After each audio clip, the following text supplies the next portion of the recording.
கள்ளக்குறிச்சி மாவட்டம் திருக்கோவிலூர் புதிய பேருந்து நிலைய அடிக்கட்டில் நாட்டு விழாவில் வைக்கப்பட்ட கல்வெட்டில் அமைச்சர் நேருவின் பெயருக்கு கீழே அமைச்சர் என குறிப்பிடாமல் சட்டமன்ற உறுப்பினர் என குறிப்பிடப்பட்டது சர்ச்சையை ஏற்படுத்தியுள்ளது.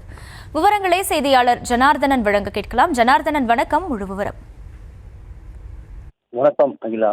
கள்ளக்குறிச்சி மாவட்டம் திருக்கோவில் புதிய பேருந்து நிலையம் அனைத்து அரசியல் கட்சி மற்றும் பொதுமக்கள் எதிர்ப்புகளை மீறி கடந்த 11ஆம் தேதி வியாழக்கிழமை கள்ளக்குறிச்சி மாவட்ட ஆட்சியர் தலைமையில் முன்னாள் அமைச்சரும் திருக்கோவில் சட்டமன்ற உறுப்பினர் பொன்முடி பங்கேற்று அடிக்கல் நாட்டு விழாவை தொடங்கி வைத்தார்.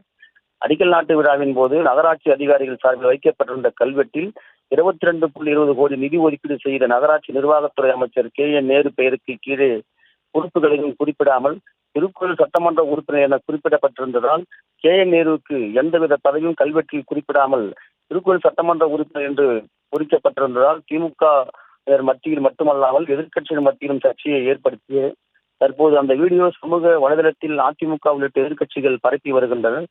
திருக்கோவில் நகராட்சி அதிகாரிகள் அவசர கதியில் இது போன்ற தவறுகளை செய்து வருவதாகவும் தவறுகள் செய்யும் அதிகாரிகள் மீது உரிய நடவடிக்கை எடுக்க வேண்டும் எனவும் கோரிக்கை எழுந்துள்ளது. அகிலா,